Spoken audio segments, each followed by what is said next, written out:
Hello, everyone. My name is Moira Smith, and as you may know, I'm your SEG president for 2021. I'm honored to represent the most prestigious economic geology organization in the world. This last year has been a challenge, and I regret that I probably will not be able to meet a lot of people in person this year due to COVID constraints on travel and gathering and whatnot. But as I like to say, the silver lining is that SEG has really upped its game in terms of online offerings, including webinars, meetings, collaborations with groups like Ore Deposits Hub, and that provides a greater reach and opportunity for people who ordinarily would not be able to attend a meeting or other offering in person. And perhaps, given that you were raised in the digital age, the students and early career professionals are really leading the way in this regard. So kudos to you.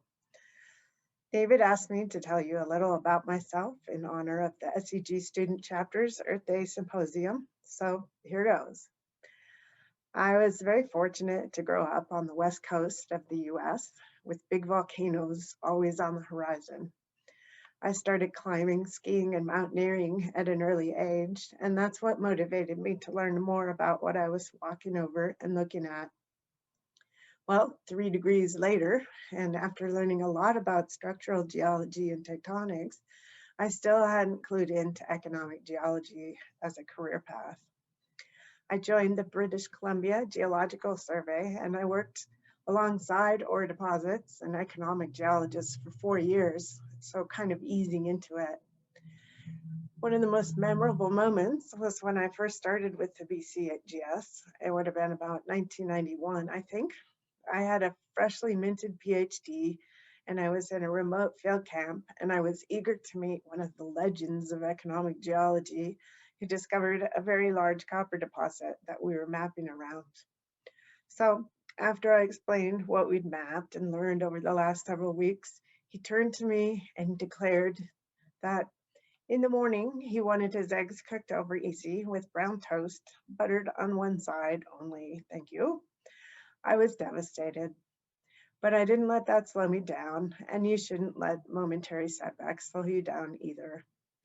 We've come a long way since then, and SEG in particular is making great strides in making sure that everyone feels included despite a relatively restricted past.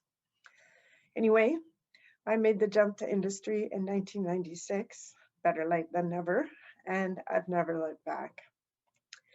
If I have any advice for people thinking about a career in economic geology, that is to just go for it. You've got the whole world and a huge number of deposit types to choose from. So right now, you don't necessarily need to specialize in economic geology unless you want to, of course, especially at the exclusion of other geologic disciplines, because a basic grounding in a wide range of subjects will get you a long way, and you can learn the rest on the job. I've worked all over the world, but here in the Great Basin, for example, I've had to put to use such diverse subjects as stratigraphy, tectonics, structure, geochemistry, even paleontology. That being said, one thing that is essential these days and in high demand is at least a working knowledge of GIS and 3D modeling software. So if there's any opportunity for this at all, don't leave school without it. Another message, given the theme of the symposium, is that economic geology is more relevant now than ever. We've all heard the old trope that if it can't be grown, it's got to be mined.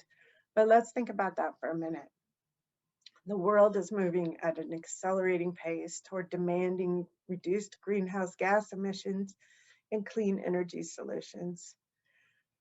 These things are very metals intensive, and the World Bank recently published a report suggesting that the consumption of metals like lithium, cobalt, rare earths, nickel, and a whole host of other metals will skyrocket over the next several decades.